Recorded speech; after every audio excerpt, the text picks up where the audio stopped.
ముఖ్యంగా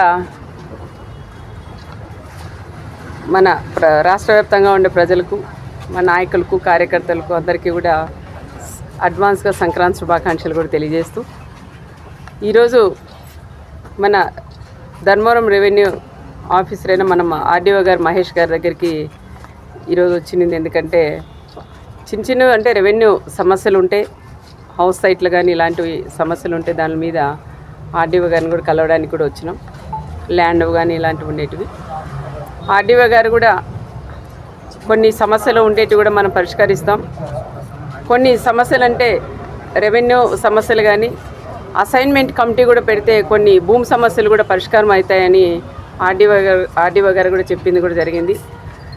మేము కూడా మొన్ననే రెవెన్యూ మినిస్టర్ గారితో కూడా మాట్లాడినాం. అసైన్మెంట్ కమిటీ మీటింగ్ పెడితే చాలా కూడా భూ సమస్యలు కూడా తగ్గుతాయని రెవెన్యూ మినిస్టర్ గారి దృష్టికి కూడా తీసుకెళ్ళాం. ఇది కూడా గౌరవ ముఖ్యమంత్రి చంద్రబాబు నాయుడు గారి దృష్టికి కూడా తీసుకెళ్ళి ఇవి పరిష్కరించేదానికి కూడా మేము కూడా ముందుంటామని మన రెవెన్యూ మంత్రి గారు కూడా చెప్పిన విషయం కూడా తెలియజేస్తున్నాం. దాంట్లో భాగంగా రీసర్వే అని వైఎస్ఆర్ ప్రభుత్వంలో రీసర్వే కూడా చేయడం వల్ల చాలామంది రైతన్నలు నష్టపోయినది ప్రతి ఒక్కరికి కూడా తెలిసిన విషయమే. ఆ రోజు రీసర్వే చేసేదే కాకుండా పాస్బుక్ల మీద కూడా వాళ్ళు ఫోటోలు వేసి ముద్రించుకొని ప్రతి ఒక్క రైతానికి కూడా అందజేసింది కూడా మనం అందరం కూడా చూసాం. నేనైతే మొన్ననే కూడా చూసాం. మన ముత్తపుకుంటలో రెవెన్యూ మీటింగ్ సదస్సు పెట్టినప్పుడు కూడా అక్కడ కూడా చూసాం. పాస్బుక్ల మీద ఒక కనీసం జగన్మోహన్ నీ ఫోటో పెట్టకూడదని మరి ఆ రోజుండే ఐఏఎస్ ఆఫీసర్లు కూడా ఆయన దృష్టికి ఎందుకు తీసుకోలేకపోయినారో నాకు కూడా అర్థం కాలేదు.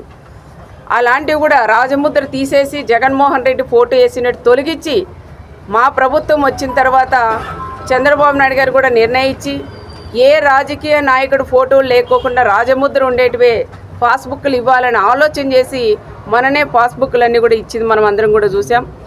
దాంట్లో కూడా కొన్ని రెవెన్యూ రీసర్వే వల్ల కొన్ని పాస్బుక్లో ఒకరికి 5 ఎకరాలు ఉంటే ఇంకొకటికి 4 ఎకరాలు ఉంటే అట్లా రకరకాలుగా భూమి అంతా కూడా తీసుకొచ్చి ఒకే పాస్బుక్లో పెట్టడం, ఒకే పాస్బుక్లో కూడా ఒక 5 ఎకరాల భూమి ఉండేతావా 15 మంది పేర్లు చేర్చడం, ఈ రకంగా రకరకాలుగా తప్పదవులు కూడా ఉన్నాయి. కాబట్టి అది ఏ రకంగా తీసేయాలనే ఆలోచనతో నా దగ్గర కూడా చాలామంది రైతన్నలు కూడా వస్తూ ఉంటే ఒక్కసారి నేను కూడా ఆర్డీఓ గారిని అడిగి దీన్ని క్లారిటీ తీసుకోవాలనే ఆలోచనతో ఈరోజు కూడా మేము వచ్చినాం.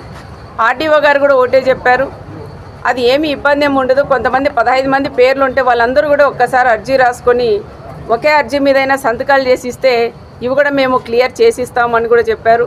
రైతులు కూడా ఇప్పుడు మీరు కూడా మేల్కొని మన ప్రభుత్వం ఉంది కాబట్టి ఎక్కడైనా తప్పులు జరిగిన వరకు ఆ తప్పులన్నీ కూడా మనం సరిదిద్దుకుందాం. ఇవి భూ సమస్యల్లో కూడా అన్నదమ్ముల సమస్యలు ఈ రకంగా కూడా ఉండి ఇబ్బందులు పడుతున్నారు.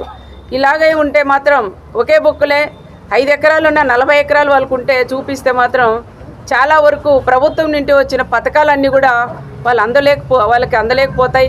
అన్నదాత సుఖీబాబు కానీ, తల్లికి వందనం కానీ, రేషన్ కార్డు కానీ, హౌసింగ్ కానీ, ఇలాంటివి ఎన్నో పెన్షన్ కానీ ఇలాంటివి ఎన్నో సంక్షేమ పథకాలకన్నీ నోచుకోలేకపోతున్నాం. కాబట్టి దయచేసి ఆ వచ్చినవన్నీ కూడా రీసర్వేలో ఏవైతే తప్పులు ఉన్నాయో అవన్నీ సరిదిద్దుకోవాలని ప్రత్యేకంగా రైతు సోదరులందరినీ కూడా నేను కోరుకుంటున్నాం.